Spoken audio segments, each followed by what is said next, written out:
Magandang araw sa iyo, Tito Makoy. Magtatago po ako sa pangalang Susoy. Ang kwento ko, Tito Makoy, kahalintulad ng kwento ni na Lemuel at Jose. Kapareho kay Lemuel kasi wala akong planong panagutan ng aking responsibilidad. At kay Jose naman, ang aking naging pakiramdam nang makita ko na ang bata. Ganito po nag-umpisa ang aking kwento.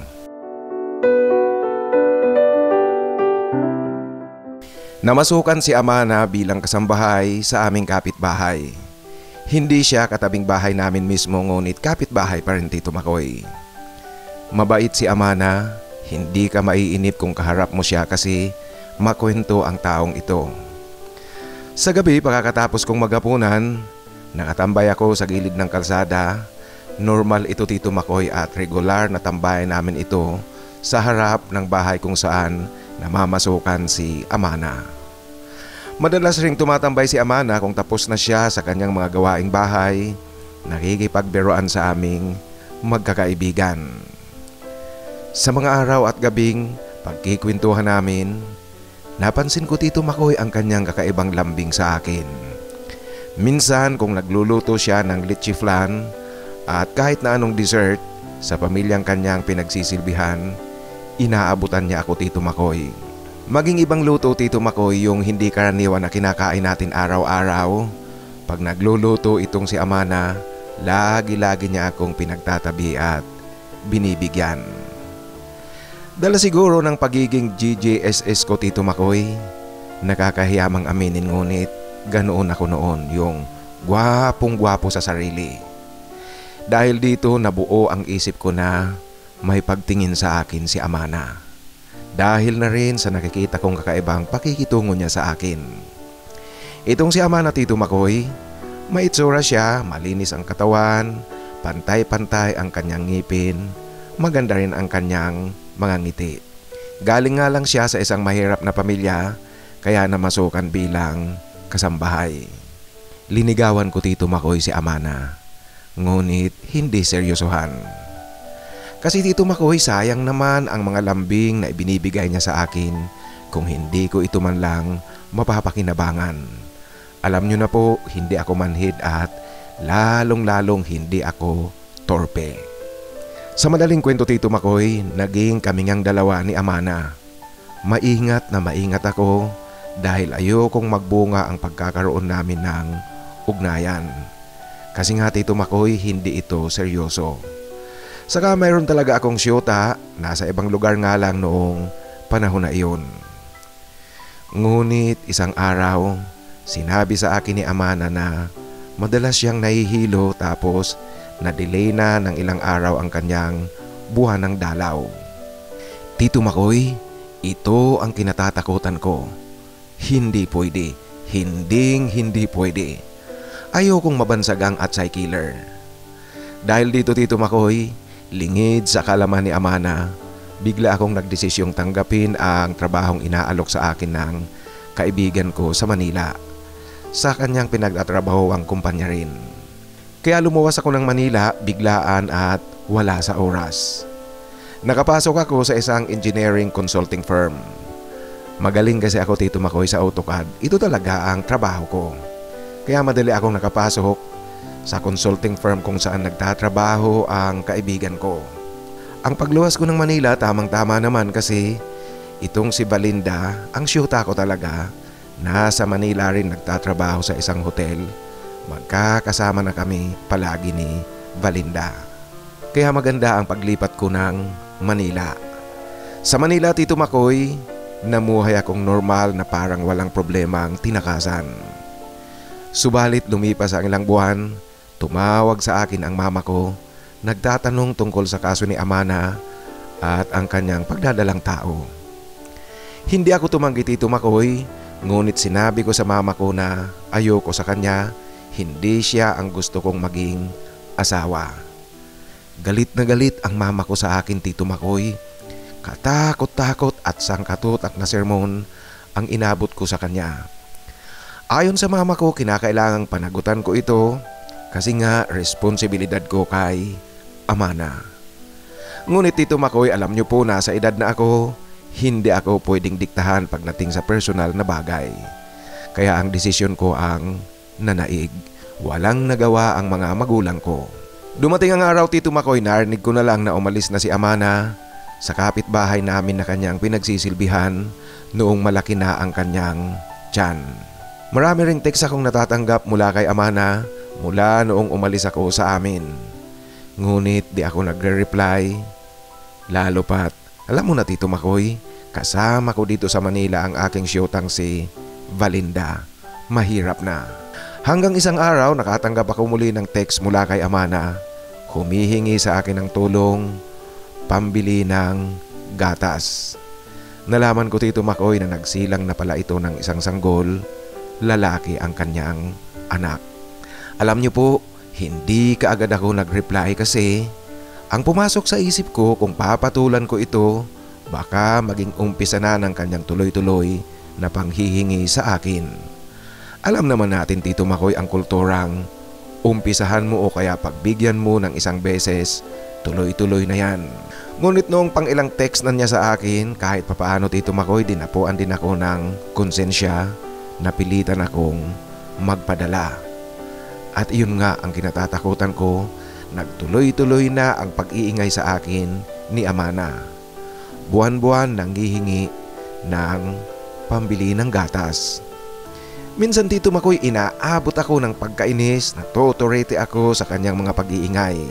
Ngunit hindi rin ako nakakatanggi paminsan-minsan, kaya kahit papaano nagpapadala ako sa kanya. Mahigit ng isang taon Tito Makoy mula nang isilang ang bata, lagi-lagi ang pag-iingay sa akin ni Amana. Maging noong pagdiwang ng unang kaarawan ng bata, humihingi sa akin ng tulong. Hindi ako nagbigay Tito Makoy kasi ba naman, pati ang birthday, paghahanda, poproblemahin ko pa ba yun? Kaya hindi ako nagbigay sa kanya. Noong nakakaramdam na talaga ako ng pagkainis, nagdesisyon ako Tito Makoy na mas maigi siguro kung kakausapin ko na si Amana ng personal. Kinakailangang magkita kaming personal para plansahin ang mga dapat ayusin ang tungkol sa bata. Kasi Tito Makoy, ang siyota kong si Valinda, tila nakakatunog na sa problema ko. Kaya kailangang magkaroon na ng pinal na pag-uusap kaming dalawa ni Amana o magkaroon na ng kasunduan para matuldukan na ang kanyang mga pag-iingay sa akin. Kasi talagang naiinis na ako. Kaya Tito Makoy, umuwi ako sa probinsya. Nagkasundo kaming dalawa ni Amana na magkikita sa isang plaza ng lungsod namin. Natanaw ko kaagad siyang nakaupo sa isang simentadong upuan sa plaza. Sa harapan niya nakatayo ang isang bata, hawak-hawak niya ang braso nito para hindi ito madapa o hindi ito matumba. Paglapit ko sa mag-ina Tito Makoy, alam niyo po, yung bata, pakakita niya sa akin, yumakap kaagad ito sa aking binti. Papa, Papa. Yan Tito Makoy, ang wika ng bata tapos nakatingala sa akin. Alam niyo po, para akong naengkanto nang masilayan ko ang inosinteng mukha ng bata. Hindi siya nakangiti, tila masusing pinagmamasdan niya ang aking mukha. At nang umupo ako sa simentadong upuan, agad Tito Makoy na umakyat sa binti ko at sa hita ko ang bata. Kaya naman wala na akong nagawa kundi ang hawakan siya, kargahin at Tito Makoy, yumakap sa liig ko at sa balikat ko ang bata. Papa, Papa, yan muli ang kanyang sinasabi Tito Makoy. Alam mo Tito Makoy, sa pagkakayakap sa akin ng bata, hindi ko namamalayan, mayroon na palang luhang dumadaloy buhat sa aking mga mata habang patuloy na nakayakap sa akin ang bata. Nararamdaman ko ang init ng kanyang mumunting katawan sa dibdib ko at sa liig ko Tito Makoy. Kaya wala na akong nagawa Tito Makoy. Niyakap ko na rin siya at Tito Makoy, napahagulhol ako. Ewan ko po ba kung bakit. Naiyak akong bigla habang yakap-yakap ko ang bata. Para nga akong naengkanto, di makapagsalita, hindi ko alam ang aking ginagawa. Pagkatapos Tito Makoy, tila nahalata ng bata na umiiyak ako. Ang kanyang ginawa Tito Makoy, hinipo ng kanyang munting palad ang pisngi ko at nakatingin ito sa akin Tito Makoy. Yung parang binabasa niya ang aking pagmumukha. Nang tingnan ko siya sa mukha Tito Makoy, iwan ko ba Tito Makoy bakit bigla ko na lang natagpuan ang sarili kong humahalik ako sa pisngi ng bata. Natuwa siya sa aking ginawa. Ngumiti ito at idinikit niyang muli ang kanyang mukha sa aking liig at sa aking balikat. Wala na Tito Makoy. Nawala sa isip ko lahat na gusto kong sabihin kay Amana para tuldukan ang aming ugnayan. Nawala lahat ito sa aking isipan. Parang nablangko ako nung oras na iyon. At nung makabawi nga ako ng aking pakiramdam, alam mo, palagi siyang ganyan. Lahat na lalaking kanyang makita, tinatawag niyang papa. Minsan nga kung nakakalapit siya sa lalaki, humahawak ito at yumayakap sa binti kahit na hindi namin kilala. Yung mga lalaki naman siyempre, namamangha kasi nga hindi namin siya kilala, hindi nila kami kilala. At alam mo ba, ngayon lang niya naramdaman na kinarga talaga siya ng lalaking kanyang niyakap. Iyan Tito Makoy, ang pagkikwento sa akin ni Amana. Ang bata Tito Makoy talagang tila ninanamnam niya ang kanyang pagkakayakap sa akin at ang pagkarga ko sa kanya. Kaya Tito Makoy, pahalik-halik ako sa bata. Anak, gusto mong mag-Jollibee? Ito Tito Makoy ang tanong ko na maging ako sa sarili ko, ikinagulat ko talaga kung bakit ito ang nasabi ko. Tumango-tango ang bata parang nagbubunyi, kaya inaya ko si Amanang pumasok kaming tatlo sa Jollibee. Pagpasok namin Tito Makoy sa Jollibee, walang mapagsidlan ang tuwa ng bata. Pumapalapalakpak ito Tito Makoy at nakangiti talaga.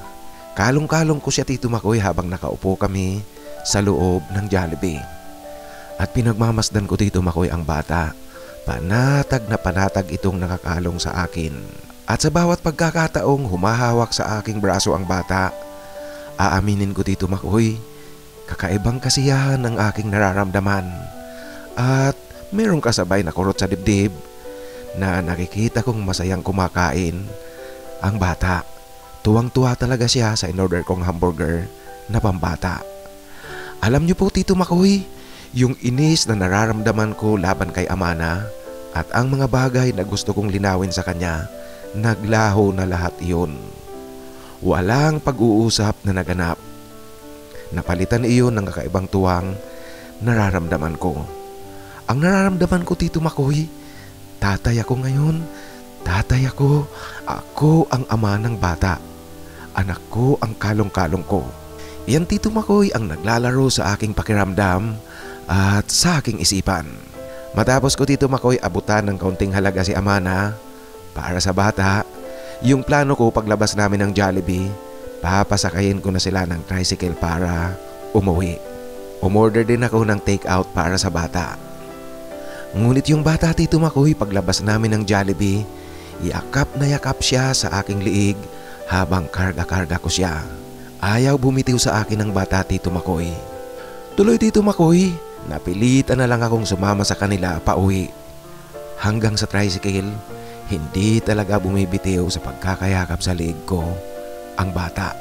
Nalaman ko ngayon Tito Makoy na hindi na pala nakatira sa kanyang mga magulang si Amana. Bumukod na rin ito ng kanyang sarili, umuupa ng isang maliit na silid para sa kanilang mag-ina. Ang silid Tito Makoy, ito ay silid lang ngunit merong CR at merong maliit na kusina. Maliit lang ang silid Tito Makoy, ngunit sa nagtitipid na umuupa, maigi na rin ito kasi narito na lahat. Pagpasok namin sa kanilang silid, naupo ako sa isang silya, tulog na ang bata. At noong ihiga ko siya sa papag na tulugan nilang mag-ina, nagising ito Tito Makoy, umiiyak na hindi ko siya yakap-yakap. Tuloy Tito Makoy, kinailangan ko ring humiga. Nakaunan sa dibdib ko ang anak ko Tito Makoy. Habang hawak-hawak ko naman ang kanyang likuran, Yung parang nakayakap rin ako sa kanya. Mahimbing itong natutulog, Tito Makoy. Masyado pang maaga ang gabi, pasado pa lang 7:00 ng gabi noon, kaya imposible namang makatulog rin ako. At habang tulog ang bata, nakahiga ako sa papag, pinagkwento ko si Amana lahat-lahat. Yung mga bagay na hindi ko nasaksihan dito sa anak ko noong hindi pa kami nagkikita. Alam mo, Tito Makoy, sa mga kwento sa akin ni Amana, halo-halo ang pakiramdam ko. Minsan nalulungkot at minsan naman natatawa sa mga nakakatuwang kwento ni Amana tungkol sa ginagawa ng anak ko. Maghahating gabi na nang makaalis ako sa tirahan ng mag-ina. Nakaalis ako, Tito Makoy, noong malalim na ang pagkakatulog ng bata. Froilan Joseph pala, Tito Makoy, ang pangalan ng anak ko at tinatawag itong Tep-Tep. Walang duda, Tito Makoy, anak ko si Tep-Tep kasi carbon copy ko ang kanyang mukha. Alam niyo po, pag uwi ko sa bahay namin, noong gabing iyon hindi talaga ako nakatulog. Parang nagayuma ako ng bata. At maagang maaga pa, parang hinihila na naman ang aking mga paa. Napuntahan ko ang tirahan ng mag-ina para makita ang anak ko. Kaya, Tito Makoy, noong umaga, bumalik ako sa tirahan nila. Dahil, Tito Makoy, sa mga tagpo at kaganapan sa pagkikita namin ng anak ko, yung 2 araw na pagliban ko sa trabaho, umabot yun ng 1 linggo.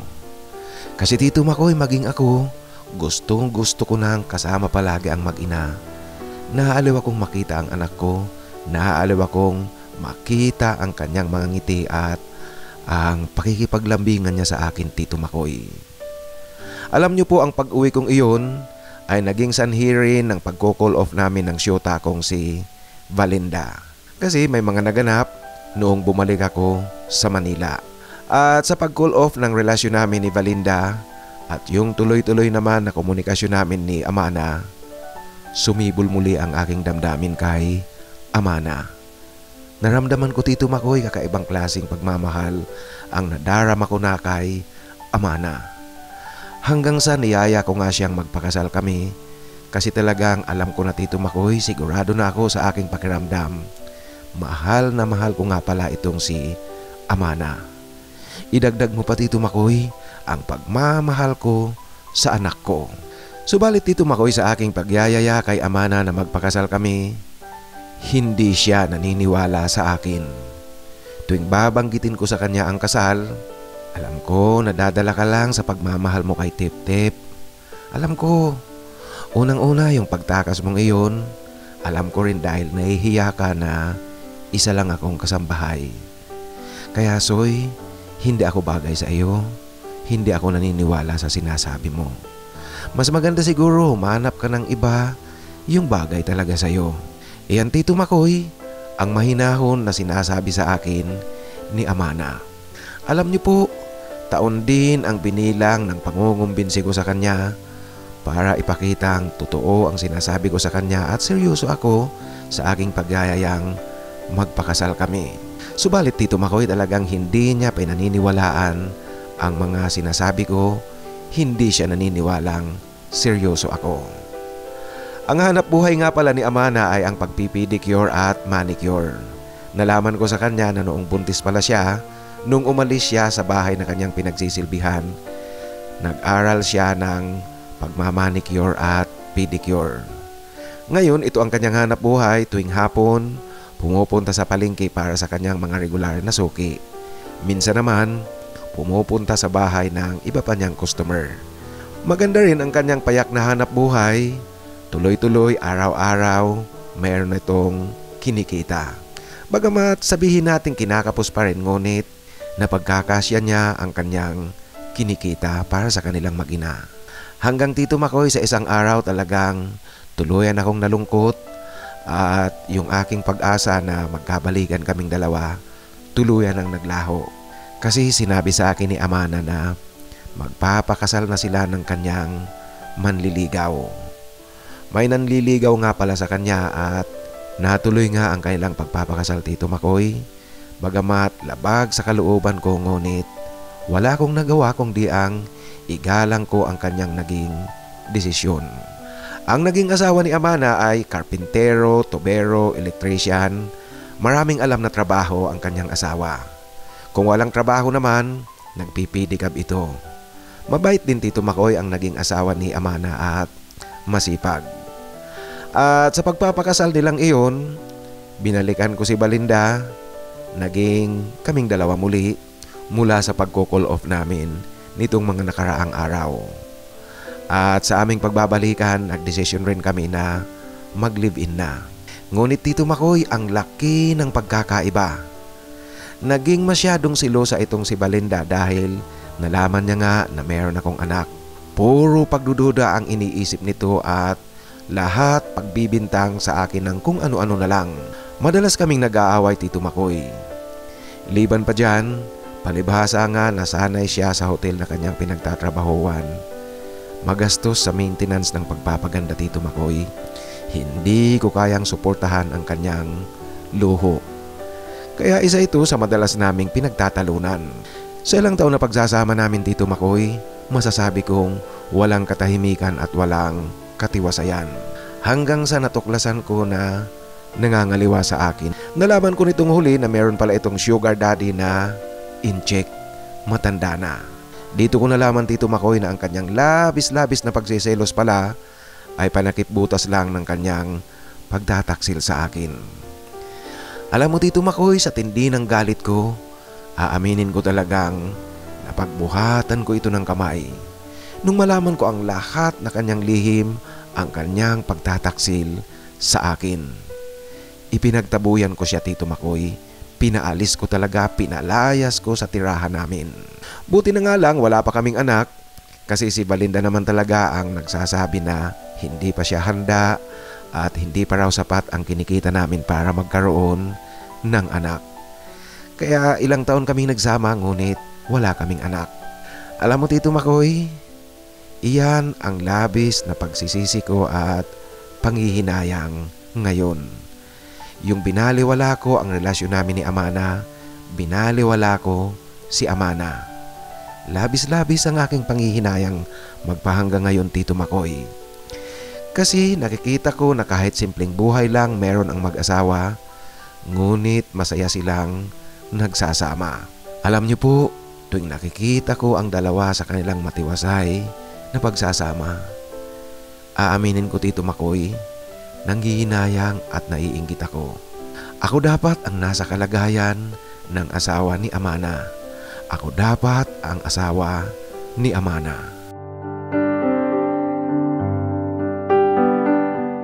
Mula nga noong unang nakita ko ang anak ko, tuloy-tuloy na ang naging suporta ko at hindi iyon natigil Tito Makoy hanggang sa nagpakasal na si Amana at ang kanyang asawa na ngayon. Walang naging problema sa amin ni Amana sa pagpapalaki namin sa anak namin. Hanggang dumating ang panahon Tito Makoy na meron ng 2 anak sila ng kanyang asawa. Napagkasunduan namin ni Amana na kunin ko ng tuluyan ang anak namin para ako na ang buong mag-alaga at mag-asikaso sa kanya. Maganda ang aming kasunduan at maganda ang aming usapan. Kaya nasa akin na ang anak kong si Tep-Tep. Bumalik na rin ako sa probinsya Tito Makoy at nung panahon na iyon, nakapasok na ako sa DPWH. Ngayon Tito Makoy, ang relasyon namin ni Amana, sibil na sibil, nag-uusap kami para sa anak namin at maging ang kanyang asawa, nag-uusap rin kami. Maganda ang relasyon naming tatlo. Kaya Tito Makoy, kahit na malaki ang panghihinayang, masaya na rin ako para kay Amana. Kasi mabuti ang kanyang kabiyak, responsable at masipag ang kanyang asawa. Ang anak ko naman Tito Makoy, anumang oras na gustuhin niyang pumunta sa kanyang ina, libre ito Tito Makoy, hindi ko siya pinipigilan. At tuwing pupunta nga siya roon, lalong-lalo na kung mamamalagi ng ilang araw, pinapadalhan ko talaga ng mga supply, mga lulutuing ulam at minsan meron pang kasamang bigas. Kasi Tito Makoy, nakakahiya naman sa asawa ni Amana, dagdag pa sa konsumo nila ang anak ko. At sa ngayon Tito Makoy, ang bilis nga talagang lumipad ng mga taon. Sa susunod na taon, papasok na sa college ang anak ko. Alam niyo po, nalibang ako ng gusto, nag-enjoy ng gusto sa pag-aalaga at pagpapalaki sa anak namin. Sa aking pagkakalibang Tito Makoy, nawala sa aking isipan ang muling pag-aasawa. Sa ngayon Tito Makoy, hindi pa ako makakapagsalita ng tapos, hindi ko pa masasabing hindi na ako mag-aasawa. Basta ang alam ko lang, masaya ako ngayong kasama ko ang anak ko, binata na at guwapo rin Tito Makoy, kagaya ko. Sana nga hindi niya matuntun ang maling daan na tinahak ko. Hanggang dito na lang po Tito Makoy ang aking simpleng kwento. Sana po kahit na simple lang, basahin nyo at ibahagi dito sa iyong channel. Ang iyong tagapakinig, Sosoy.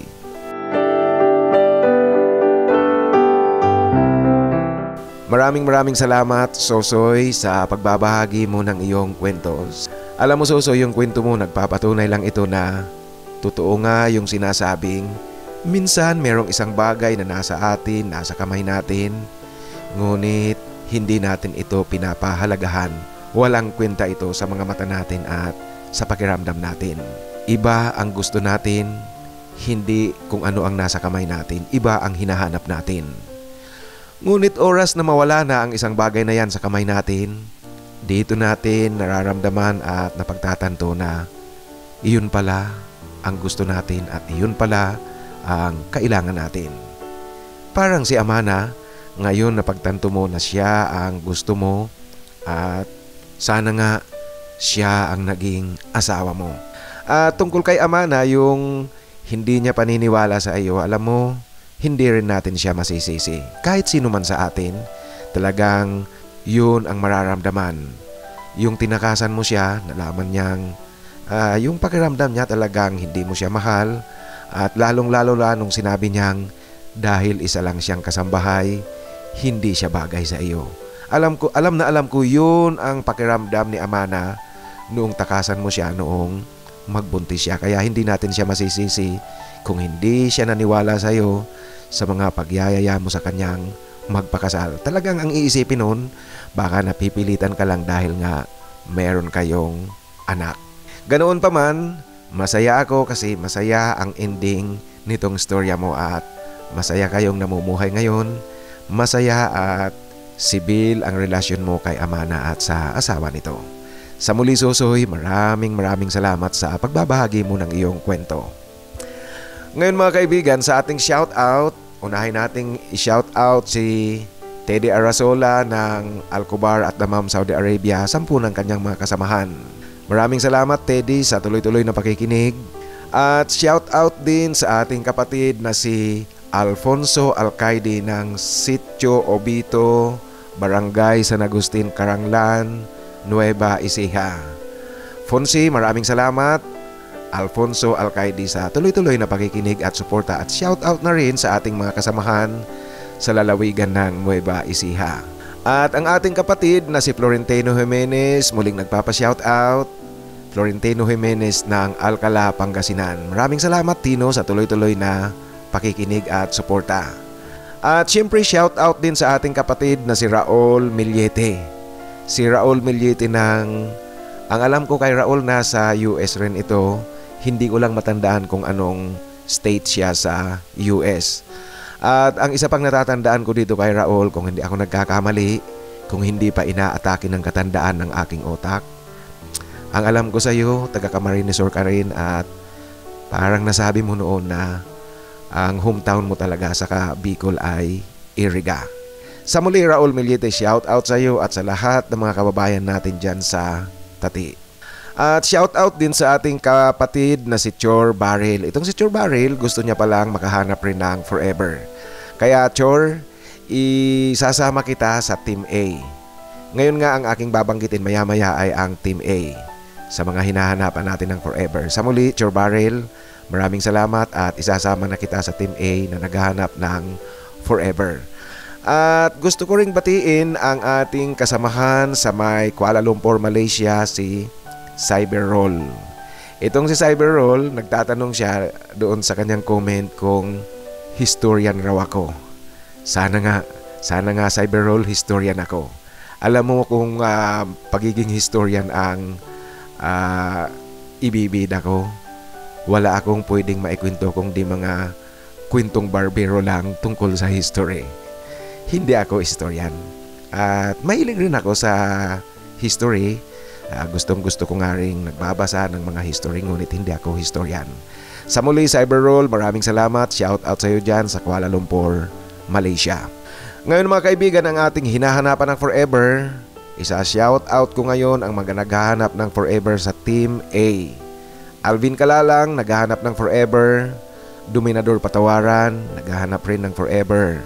Paulo Laison, naghahanap rin ng forever. Jason Hanson, naghahanap ng forever. Julius Espirito, naghahanap ng forever. Neil R. Sambarito, naghahanap sila ng forever.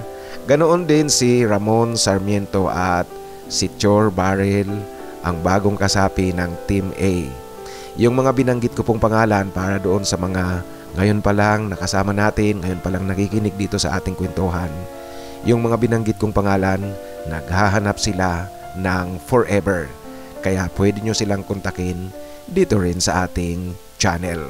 At sa muli po, yung mga nais na magpa-shoutout, pakisulat muli sa pinakahuling upload para siguradong mabasa ko yan.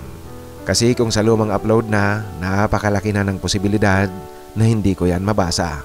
At sa mga nais namang magbahagi ng kanilang kwento, ipadala lang sa aking email, titomarcos@yahoo.com. Sa inyo pong lahat mga kaibigan, maraming salamat sa tuloy-tuloy na pakikinig at tuloy-tuloy niyo akong sinasamahan. Ingat kayo palagi, sumainyo sana ang biyaya galing sa itaas.